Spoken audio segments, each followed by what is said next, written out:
नमस्कार, आप सभी का मैं तहे दिल से स्वागत करता हूँ एक कोशिश हमारे साथ में। आज हम लोग क्लास 9 के कुछ इंपॉर्टेंट क्वेश्चंस लेके आए हैं। टॉपिक है हमारा लाइंस एंड एंगल्स। तो ये जो टॉपिक है ये लंबा थोड़ा टॉपिक चलेगा, क्योंकि यहाँ पर फर्स्ट जो पार्ट आ रहा है इसके बाद सेकंड पार्ट आएगा, फिर थर्ड पार्ट आएगा, और जितने भी इंपॉर्टेंट क्वेश्चंस हैं एक्सरसाइज वाइज हम लोग कंप्लीट करने की कोशिश करेंगे। साथ में मैंने एग्जाम्पल्स में भी इंपॉर्टेंट पार्ट को उठाया है। तो एक बार इस वीडियो को देख लीजिएगा, और वीडियो को आपको अच्छा लगता है तो प्लीज लाइक जरूर करिएगा और शेयर कर दीजिएगा वीडियो को। तो चलिए देखते हैं फर्स्ट इंपॉर्टेंट क्वेश्चन कौन सा है क्लास 9 के लिए। The supplement of an angle is 1/3 of the given angle, find the measure of the given angles and its supplement. Supplement means sum उसका कितना होगा, 180 होगा। ये तो दिमाग में पहली चीज स्ट्राइक कर जाएगी तुरंत आप लोगों को। The supplement of an angle is 1/3 of the given angle. क्या गिवन एंगल है हमारे पास? नहीं है। तो first of all we will assume let given angle is y degree. अगर हमारे पास वो एंगल y है, अब उसका हम सप्लीमेंट सोच लीजिए आप कितना होगा। What will be the supplement of y? Supplement of that angle will be, क्या करना होता था, 180 में से माइनस कर देते थे, तो कितना हो जाएगा 180 माइनस y।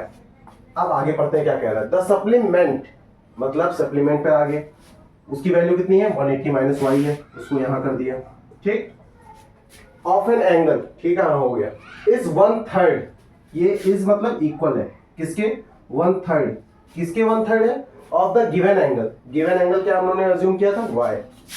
हमारी इक्वेशन बन गई।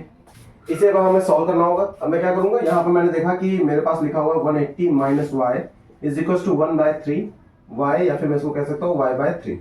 मैंने देखा यहाँ पर माइनस y, उधर मैं शिफ्ट कर दूंगा तो क्या हो जाएगा 180 is equal to y/3 plus y। इसको और अगर सॉल्व करने की कोशिश करेंगे तो कितना बन जाएगा ये 180 इज इक्वल टू, एलसीएम मेरा कितना हो जाएगा 3 डिवाइडेड बाय 3, 1 को y से मल्टीप्लाई करेंगे y प्लस यहाँ इसके नीचे रहा होगा 1 का 3 से 3 आया, 3 को y से किया तो 3y आया। y प्लस 3y कितना हो गया, 4y हो गया अपॉन 3 इज इक्वल टू 180। अब इसके अंदर क्रॉस मल्टीप्लाई कर दीजिए। क्रॉस मल्टीप्लाई में कौन किसके साथ जाएगा, 180 multiply by 3 is equal to 4y। Next step में और इसको सॉल्व कर लेते हैं। क्या करना होगा, 180 मल्टीप्लाई बाय 3 है, 4 को इधर में शिफ्ट कर देंगे, मल्टीप्लाई में था तो हो जाएगा डिवाइड में हो जाएगा, तो 180 multiply by 3 upon 4 is equal to y हो जाएगा। अब यहाँ से इसको सॉल्व कर लेते हैं। 4 की टेबल से पूरी तरह से कैंसिल होगा। देखिए 4 4 16, यहाँ पे कितना बचा होगा 20, 4 5 20, तो 45 मल्टीप्लाई बाय 3 आ गया। अब इसको हम लोग सॉल्व कर लेते हैं। 45 multiply by 3 is equal to y, तो 5 3 जा 15, 1 इज कैरी, और 4 3 12 प्लस 1 13, तो 135 डिग्री वैल्यू आई है किसकी, y की। अब हमें इसका सप्लीमेंट भी देना है, तो हम क्या करेंगे 180 में से 135 को माइनस कर देंगे। 10 माइनस 5 5, 7 माइनस 3 4, तो 45 डिग्री भी आंसर होगा, 135 डिग्री y की वैल्यू होगी। आशा करता हूँ ये जो क्वेश्चन था, जो एक क्वेश्चन की लैंग्वेज को थोड़ा ट्विस्ट किया गया था, वो आपको अच्छे से अब समझ में आ गया होगा। अब आते हैं नेक्स्ट इंपॉर्टेंट क्वेश्चन पर। नेक्स्ट इंपॉर्टेंट क्वेश्चन है हमारे सामने, वो है in the given figure if x plus y is equal to z plus w। ये चीज गिवन है हमारे क्वेश्चन में। Then prove that AOB is a line. ये AOB जो है हमें एक लाइन प्रूव करना है, तो इसके लिए हमें कहीं ना कहीं x प्लस y को 180 के इक्वल दिखाना होगा। लेकिन प्रॉब्लम क्या है, यहाँ पर इसने दे रखा है कि x plus y is equal to z plus w दे रखा है, तो कहीं ना कहीं z प्लस w को भी हमें इंक्लूड करना होगा, कुछ ना कुछ तो इसका यूज होगा। तो चलिए देखते हैं क्या करना होगा। यहाँ देखिए पॉइंट पर ही सारे एंगल्स बन रहे हैं, x बन रहा है, y बन रहा है, z बन रहा है, w बन रहा है, तो आपको पता है कि इन सबका सम कितना होगा, 360 डिग्री होगा। तो मैं बोल सकता हूँ x plus y plus w plus z is equal to 360 degree बोल सकता हूँ, क्योंकि ये पॉइंट के चारों तरफ एंगल है। फिर इसके तरफ आगे मैं क्या कहूंगा, जो मुझे कंडीशन दे रखी है उसका मैं यूज करने की कोशिश करूंगा। यहाँ उसने बोला है x plus y is equal to z plus डब्ल्यू। इट मीन्स इस जेड प्लस डब्ल्यू की जगह मैं क्या लिख सकता हूँ, इस जेड प्लस डब्ल्यू की जगह मैं फिर से x प्लस वाई लिख सकता हूँ। ठीक है, ऐसा क्यों कर रहा हूँ अभी आपको समझ में आ जाएगा। अब देखिए x और x कितने x हो गए, 2x हो गए, y और y कितने हो गए, 2y हो गए, तो 2x plus 2y is equal to 360। अब 2 कॉमन कर लिया अगर मैंने, तो कितना बचा, x plus y is equal to 360 degree. 2 इसके साथ मल्टीप्लाई में हो जाएगा तो क्या हो जाएगा, डिवाइड में हो जाएगा, तो x plus y is equal to 360 degree upon 2 हो जाएगा। इसको अगर हम लोग और सॉल्व करेंगे तो कितना बन जाएगा, 180 डिग्री बन जाएगा। x plus y is equal to, तो कहीं ना कहीं जो हमें प्रूफ करना था कि AOB एक स्ट्रेट लाइन है, उसके लिए हमें क्या प्रूफ करना चाहिए था कि x प्लस वाई 180 के इक्वल हम दिखा दें। ये देखिए x प्लस वाई इन दोनों का सम अगर 180 के इक्वल है तो AOB क्या हो गई, एक स्ट्रेट लाइन हो गई। ठीक है, इस तरीके से हम इस क्वेश्चन को प्रूव कर सकते थे। अब आते हैं नेक्स्ट इंपॉर्टेंट क्वेश्चन पर। तो हमारे सामने जो अब नेक्स्ट क्वेश्चन आया है वो कह रहा है in the given figure angle PQR ये वाला जो एंगल है वो इक्वल है किसके, PRQ के, इसके इक्वल है। देन प्रूव दैट PQS मतलब ये वाला जो एंगल होगा वो इक्वल होगा किसके, PRT के। ये जो बाहर का एंगल है ये वाले बाहर के एंगल के इक्वल होगा, ये हमें शो करना है। तो क्या करेंगे, सबसे पहले तो हम देखेंगे कि हमारे पास ये जो पॉइंट है, ये इस पॉइंट पर अगर मैं देखूं ये इंटरनल एंगल है और ये एक्सटर्नल एंगल, दोनों का सम कितना होगा, 180 डिग्री होगा। लीनियर पेयर से मैं बोल सकता हूं, तो इसके हिसाब से मैं बोल सकता हूं कि angle PQS plus angle PQR is equal to 180 degree. बोल सकता हूँ कि नहीं बोल सकता हूँ? लीनियर पेयर से देखिए फिर से, क्या मैं इस पॉइंट पर बात कर रहा हूँ, दो एंगल बन रहे हैं कि नहीं, ये ऐसे और ये ऐसे। तो PQS यहाँ पे मैंने कर दिया, PQR यहाँ पे मैंने कर दिया, 180 के इक्वल कर दिया। इसको मैंने इक्वेशन फर्स्ट कंसीडर कर दिया। क्या कहा, इक्वेशन फर्स्ट। सिमिलरली यही पॉइंट मैं यहाँ भी चलाऊंगा, R पॉइंट पर, यहाँ पे लीनियर पेयर में बनाऊंगा कैसे, PRQ एंगल PRQ और PRT, आउटसाइड एंगल कौन सा है, PRT है, तो PRT प्लस इंटरनल एंगल कौन सा है, PRQ, angle PRQ is equal to 180 degree. फिर से लीनियर पेयर से हम इसको बोल देंगे और ये हमारी सेकंड इक्वेशन हो जाएगी।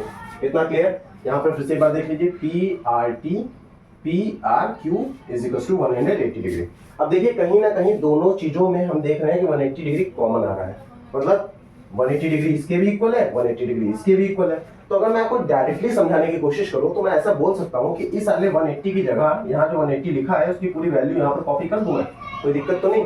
तो by equation 1 and 2 we can say that angle PQS plus angle PQR, यहाँ पर 180 डिग्री लिखा हुआ था, बट इस 180 डिग्री जो कि यहाँ पे भी 180 डिग्री लिखा हुआ है उसके आगे क्या वैल्यू है, angle PRT plus angle PRQ, उसको मैंने यहाँ पर इक्वल कर दिया। फिर से एक बार देख लीजिए, मैंने कहा कि angle PQS plus angle PQR is equal to 180 degree है और यहाँ पर भी 180 डिग्री है, तो मतलब कहीं ना कहीं ये 180 तो दोनों में आ रहा है, कॉमन है। तो 180, इस 180 को एलिमिनेट करने के लिए इस 180 की जो वैल्यू है उसको यहाँ पर मैं रख दूंगा। तो इस 180 को मैंने हटा के इस 180 की जो वैल्यू थी वहां पर रख दी मैंने, angle PRT plus angle PRQ। अब मैंने यहाँ पर पहुंच गया कि जो गिवन कंडीशन थी उसने बोला था कि एंगल PQR एंगल PRQ के इक्वल है। एंगल PQR इट मींस क्या एंगल, ये किसके इक्वल है, PRQ के इक्वल है। तो मैंने यहाँ पर इसको कैंसिल कर दिया, क्योंकि जब दोनों इक्वल हैं तो कहीं ना कहीं अगर ये PQR है इसको मैं PQR लिख सकता था, और जैसे ये PQR इधर शिफ्ट होता तो क्या हो जाता है, प्लस का एक माइनस का, दोनों कैंसिल आउट हो जाते हैं। ये क्लियर हो गया आपको? सपोज मैं कहूँ ये 4 है, ये 4 है, तो ये 4 इधर शिफ्ट होगा तो क्या होगा, नेगेटिव हो जाएगा, तो कैंसिल आउट हो जाएंगे 4 माइनस 4। हमारे पास बचा क्या, हमारे पास बचा एंगल PQS और इधर कितना बचा, एंगल PRT। अब चेक करते हैं क्या यही में प्रूफ करना था, एंगल PQS हाँ इक्वल होना चाहिए किसके, एंगल PRT के। प्रूव हो गया आपका क्वेश्चन। ये भी एक अच्छा क्वेश्चन था, छोटा है बट इंपॉर्टेंट है, तो इसको एक बार जरूर देख लीजिएगा। अब आते हैं नेक्स्ट इंपॉर्टेंट क्वेश्चन पर। तो जो नेक्स्ट इंपॉर्टेंट क्वेश्चन है ये बहुत ज़्यादा इंपॉर्टेंट है, इसके ऊपर इंपॉर्टेंट लिख लीजिए। ये क्वेश्चन आने के चांसेस बोर्ड में भी रहते हैं और हमारे जब एग्जाम्स होते हैं इंटरनल वहाँ पे भी पूछे जाते हैं। अच्छा क्वेश्चन है आपका, थोड़ा सा लॉजिकल है, अगर आपने फिजिक्स ढंग से पढ़ा हुआ है लाइट चैप्टर तो आपको बहुत अच्छे से समझ में आ जाएगा question. In the given figure AB is a mirror, ठीक है, चलिए आगे बढ़ते हैं। PQ is the incident ray, PQ is the incident ray, ठीक, and QR is the reflected ray. QR कैसी है, रिफ्लेक्शन मार रही है, और PQ इंसिडेंस रे। फिर आगे क्या कह रहा है, if angle PQR is equal to 112 degree, PQR ये पूरा एंगल कितना बन रहा है, 112 डिग्री बन रहा है, तो हमसे कह रहा है कि फाइंड एंगल PQA, हमें ये वाला एंगल चाहिए। देखिए पूरा एंगल ये दे रखा है, पूछ हमसे ये रहा है। क्या करना होगा, यहाँ पे हल्का सा आपको एक कॉन्सेप्ट लगाना है कि angle of incidence is equal to angle of reflection, लेकिन उसके लिए हमें पता होना चाहिए कि एंगल कहाँ पे है। इंसिडेंट रे तो पता है हमको, रिफ्लेक्शन रे भी पता है, बट प्रॉब्लम क्या है, एंगल के लिए प्रॉब्लम आ रही है। तो यहाँ पर हम क्या करेंगे, एक परपेंडिकुलर यहाँ से ड्रॉ कर देते हैं इसमें, ये आपको अपनी तरफ से करना पड़ेगा, ठीक है। मैंने परपेंडिकुलर ड्रॉ कर दिया और मैंने इसको नेम दे दिया M, ठीक। अब ये अपने पास क्या हो गया, QM जो है एक परपेंडिकुलर इसके ऊपर ड्रॉ हो गया। अगर मैं देखूं इस पॉइंट पर, मैं देखूं एंगल ऑफ इंसिडेंस, अगर मैं बोलूंगा तो मैं क्या बोलूंगा, angle of incidence, angle of incidence. अगर मैं बोलूं तो मैं बोलूंगा एंगल PQM है। क्या है, एंगल PQM है। फिर अगर मैं इसी पॉइंट पर एंगल ऑफ रिफ्लेक्शन की आपसे बात करूं, एंगल ऑफ रिफ्लेक्शन, इसकी अगर मैं बात करूं तो आप क्या बोलोगे, आप बोलोगे एम क्यू आर या फिर आर क्यू एम, जो भी आप बोलना चाहो, angle M Q R suppose मैंने बोल दिया, ठीक है। अब आपको पता है कि फिजिक्स का कॉन्सेप्ट लाइट चैप्टर जो है उसमें कॉन्सेप्ट आता है कि angle of incidence is equal to angle of reflection होता है, तो कहीं ना कहीं मैं बोल सकता हूं कि एंगल पी क्यू एम जो होगा उसकी वैल्यू इक्वल होगी एंगल एम क्यू आर की। क्लियर है, इतना सभी को क्लियर होना चाहिए, क्योंकि इंसिडेंट एंगल जो बनेगा वो रिफ्लेक्शन एंगल के इक्वल होगा। अब आगे बढ़ते हैं कि इससे हमें प्रॉफिट क्या होने वाला है। प्रॉफिट आपको ये होने वाला है, आप ढंग से देखिए, ये 112 डिग्री दे रखा है, ये देखने के लिए नहीं दे रखा है, इसका कहीं ना कहीं यूज है। क्या यूज है, अगर आप देखिए पी क्यू आर में, अगर मैं कहूँ पी क्यू आर जो एंगल है 112 डिग्री है, और पी क्यू आर देखिए दो एंगल से जो मैंने अभी यहाँ पर कंस्ट्रक्शन किया है उसमें ही बन रहा है। कौन कौन से हैं, एक तो पी क्यू आर, अगर आप देखिए पी क्यू आर तो इसमें कौन कौन आ रहा है, एक आ रहा है P Q M, angle P Q M आ रहा है, और एक कौन सा एंगल आ रहा है, एम क्यू आर आ रहा है, तो एंगल एम क्यू आर आ रहा है इज इक्वल टू 112 डिग्री हो गया, हो गया। अब मैंने कहा कि इन दोनों का सम जो है 112 डिग्री है, बट मैं ये भी कह रहा हूं कि दोनों आपस में इक्वल होते हैं दोनों एंगल, ठीक है। तो ऐसी सिचुएशन में अगर P Q M M Q R के इक्वल है, तो इस एम क्यू आर की जगह अगर मैं पी क्यू एम लिख दूं तो कोई दिक्कत होनी नहीं चाहिए आपको, और पहले से अपने पास एक पी क्यू एम चल रहा है, ठीक है, 112 डिग्री। इतना सभी को क्लियर है। अब नेक्स्ट आगे हम लोग क्या करते हैं, हमने देखा यहाँ पर हमारे पास एक एंगल पी क्यू एम चल रहा है, एक और एंगल पी क्यू एम चल रहा है, तो 2 times angle P Q M हो गया, कितना हो गया, 2 times of angle P Q M is equal to 112 degree. अब सिंगल टाइम अगर हमें इस बनाना है तो 2 उधर शिफ्ट करना होगा, तो angle P Q M is equal to 112/2 अगर मैं करूंगा तो कितना आएगा, 2 5 ज़ा 10 एंड 2 6 ज़ा 12, 56 डिग्री आएगी एंगल पी क्यू एम की वैल्यू। किसकी वैल्यू आएगी, पी क्यू एम की वैल्यू कितनी आ जाएगी, 56, ये भी 56 होगा, मतलब ये एंगल भी मेरा 56 हुआ, ये एंगल भी मेरा 56 हुआ। बट सर प्रॉब्लम तो अभी वही बरकरार है, हमें चाहिए था पी क्यू ए, वो कहाँ गया बेटा। यहाँ पर ढंग से देखो, अगर आपने ज्योमेट्री बहुत कायदे से पढ़ी है तो आपको एक चीज दिख रही होगी 90 डिग्री। ये देखिए ये पूरा एंगल कैसे बन रहा है, ए क्यू एम कैसे बन रहा है, 90 डिग्री बन रहा है नहीं, angle A Q M is equal to 90 degree बन रहा है, परपेंडिकुलर था वैसे भी ये क्यू एम इसके ऊपर। तो अब यहाँ पर जब मैं देख रहा हूँ तो ये 90 डिग्री जब बना, और मैंने आपसे कहा ये एंगल मेरा कितना है, मैंने कहा ये एंगल मेरा था 56 डिग्री, ठीक। अब 90 डिग्री जब बन रहा है तो इस 90 डिग्री में आप देखिए कौन कौन आ रहा है, एक तो एंगल पी क्यू ए आ रहा है, तो मैंने यहाँ लिख दिया एंगल पी क्यू ए, प्लस एक कौन सा एंगल, इस 90 डिग्री, यहाँ तक देखिएगा इतने पार्ट में पी क्यू ए आ रहा है और पी क्यू एम आ रहा है, एंगल पी क्यू एम आ रहा है, आ रहा है नहीं आ रहा है, ठीक। अब मुझे निकालना क्या है, मुझे पी क्यू ए निकालना है, जो कि यहाँ पे है, तो उसको मैं वैसे ही लिख देता हूँ पी क्यू ए, ठीक, प्लस पी क्यू एम की वैल्यू कितनी है, हमने फाइंड कर ली है, कितनी, 56 इज इक्वल टू 90 डिग्री।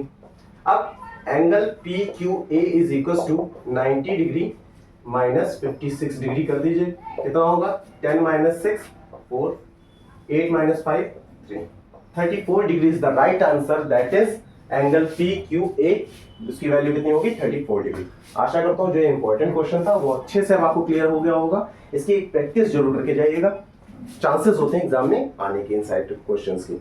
अब आते हैं नेक्स्ट इंपॉर्टेंट क्वेश्चन पर।